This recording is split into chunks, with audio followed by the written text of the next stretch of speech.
मैं बहुत खुश थी और मुझे जब खुदा और मोहब्बत से कॉल आई तो मुझे बड़ा अच्छा लगा। मैंने कहा okay this time I think this is my time, अब मेरा टाइम आ गया व्हाटएवर। तो खैर मैं गई, ऑफिस गई तो वहाँ हम बैठे, मैंने वजाहत हुसैन सर आए जो डायरेक्टर है, तो वजाहत सर आए तो बैठे और उन्होंने मुझे बताया कि उन्होंने मुझे डिस्क्राइब करना शुरू किया कैरेक्टर। अब मैंने सुना तो वो सुनते ही ख़त्म हो गया और मैंने कहा कि ये मतलब इसमें कुछ था, मतलब जब उन्होंने डिफ़ाइन भी किया ना मुझे, तो वो एक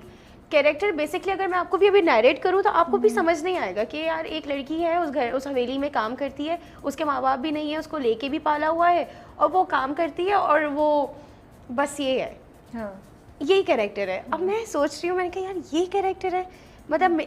मेरा क्या परफॉर्मेंस मार्जिन है, मेरा क्या होगा। तो वो जब मैंने क्वेश्चन किया तो वो डायरेक्टर साहब ने मुझसे बोला कि वो है ओके वो मैं शायद बता नहीं पा रहा हूँ, लेकिन आप स्क्रिप्ट पढ़े,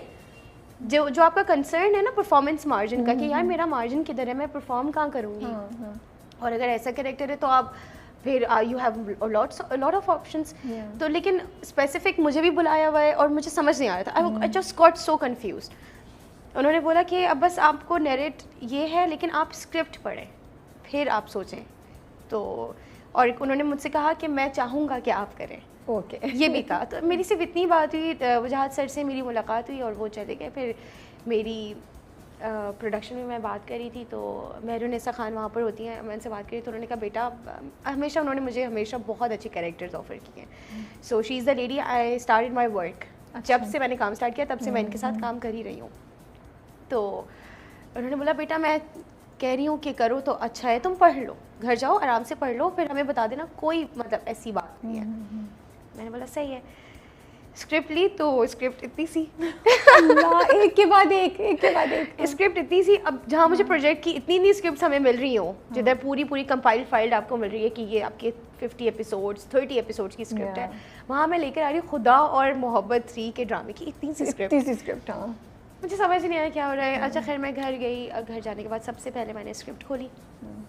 और मैं पेन लेके बैठी और मैंने स्क्रिप्ट खोली और मैं पढ़ना शुरू हुई हूँ। अच्छा मैंने पढ़ा, पढ़ने के बाद मुझे ये समझ में आया कि ये कैरेक्टर है क्या। ऑब्वियसली आप अगर सुनेंगे और अगर आप किसी और को भी बताएंगे तो आपको नहीं, जब उसके सीन्स मैंने पढ़े, dialogues, scenes, interaction with other को स्टार्स और उसकी एक अपीयरेंस, उसकी एक तैयारी, ऑब्वियसली काम करने वाली है, अगर वो घर की रखवाली करने वाली है, केयर टेकर है वो घर की, तो वो तैयार नहीं होती, एक नॉर्मल होती है। लेकिन वो लड़की एक डिफरेंट लड़की है। वो एक भावलपुर में रहने वाली, वहाँ पे एक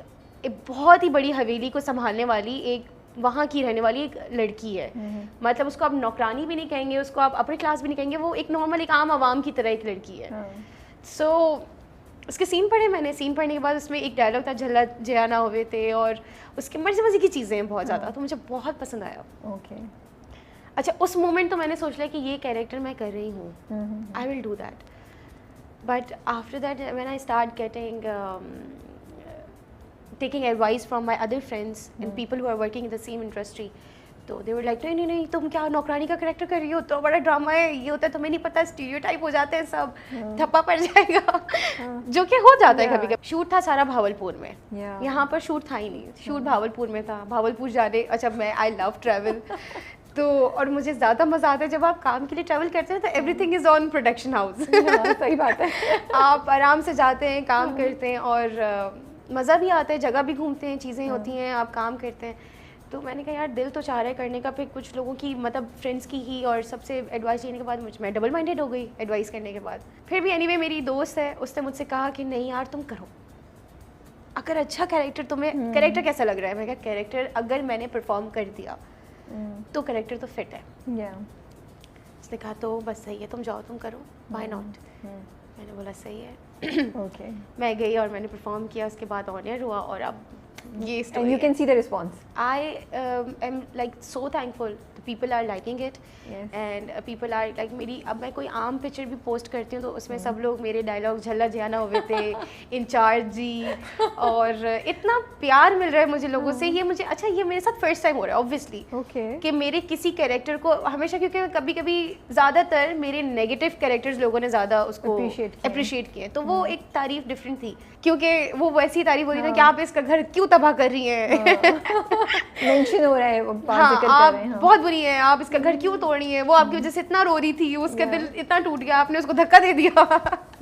तो मुझे ना वो वैसा रिस्पांस मिलता था प्यार वाला मुझे इतना रिस्पांस अभी तक मिला नहीं था लेकिन अभी जिस तरह लोग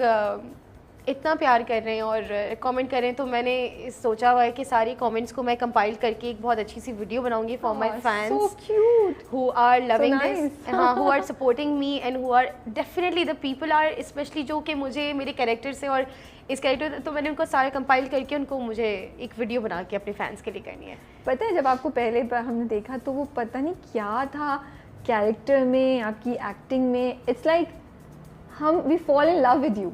वो that character we like we want to see more of her हमें इतना मज़ा आ रहा था बिल्कुल आपने सही कहा कि वो एक ऑटोमेटिकली कुछ अटैचमेंट सी हो गई है उससे वो एक मासूम सा कैरेक्टर है बहुत मासूम कैरेक्टर है मुझे बहुत डन अ ग्रेट जॉब या thank you so much thank you so much और वो भी एज यू सेड इतने सीन्स नहीं है इतना स्क्रीन टाइम नहीं है लेकिन जो आता है इम्पैक्टफुल है इम्पैक्टफुल फिर उसके बाद और पहले सीन से और फिर आपका ये है कि आप एक आर्टिस्ट डायरेक्टर का अगर आपके ऊपर 50% होता है तो 50% आपका भी एक मेहनत होनी चाहिए कि डायरेक्टर ने आपको बता दिया कि देखिए पंजाबी बोलेगी ऐसी ऐसी है खुली डुली सी है बात बड़े ज़ोर से बात करनी है उसको और किसी से डरती नहीं है और बड़ी अपने में ही है वो हीरोइन एक तो ये सही बोला है एक अपने में एक हीरोइन है कि मैं हूँ भाई कुछ क्योंकि ऑब्वियसली वो प्यारी सी लड़की है एक भावलपुर में एक ही वो भाईवेली में है तो जो पर्दा नहीं करती जवान लड़की जो पर्दा भी नहीं करती हाँ चीखती रहती है वो पर्दा कर लो ये भी लोगों को ये भी मुझे था अच्छा तो उसको क्यों नहीं पर्दा कराया बाकी जब घर वाले करें तो सिर्फ ये चीज़ सिर्फ घर की लेडीज क्योंकि ये ऑब्वियसली शायद वहाँ जब इस तरह के हवेली में और इतने बड़े बड़े महलों में जो रहने वाले लोग होते हैं उनके पास नौकर बचपन से ही होते हैं और जगती पुश्ती नौकर चल रहे होते हैं जैसे कि दादा नौकर थे फिर दादा के बेटे नौकर हुए फिर इस तरीके से तो ये भी लड़की का कैरेक्टर वो है कि बच्ची पली बड़ी ही यही है ओके तो वो सबसे फेमिलियर है और वो फेमिलियर है ऑब्वियसली उसको घर के काम भी करने होते हैं और उसको ऑर्डर्स भी लगाने होते हैं उसको ड्यूटीज़ भी लगानी होती हैं तो वो लड़की ऐसी है कि उसको कोई मसला नहीं है अब हाँ उनकी जो अपनी एक बेटियां हैं उनकी अपनी जो लोग हैं वो ऑब्वियसली वो उन मर्दों के साथ इंटरेक्शन करती ही नहीं है तो वो उनसे पर्दा करती हैं ओके तो आई थिंक ये इनका सेंस था कैरेक्टर को डिफाइन करने का तो मुझे बहुत मज़ा आ रहा है और अभी एक दो सीन्स मेरे रहते हैं जो कि अभी आएंगे जो बड़े इंटेंस होंगे वो इंटेंस हैं वो बहुत मज़े के सीन्स हैं अच्छा ये बताएं एक्सेंट कैसे किया पंजाबी तो बोलती नहीं है आप है ना कभी बोली है जिंदगी में नहीं कभी भी तो कितनी प्रैक्टिस की और डायलॉग डिलीवरी में कैसे मसला होता था ये इस तरह होता था कि कुछ मेरे फ्रेंड्स हैं जो लाहौर में हैं अच्छा और मुझे अभी भी याद है शहरियार मेरा बहुत अच्छा दोस्त है एक ही is a model as well तो उसको मैं पूरी उसकी पंजाबी बहुत इंग्लिश भी बहुत अच्छी है और उसकी पंजाबी बहुत अच्छी है उर्दू में वो वीक है तो उसको मैं पूरा डायलॉग लिख के भेजती थी और मैं कहती थी कि ज़रा अपनी बिल्कुल जो तुम्हारी ठोस पंजाबी है तुम इसमें बोल के मुझे भेज दो वॉइस नोट ओके वो भेजता था और फिर मैं उसको अपने तरीके से करके फिर मैं करती थी और ऑब्वियसली डायरेक्टर साहब ने मुझे बहुत हेल्प आउट किया तो मैं जब भी कोई प्रॉब्लम होता था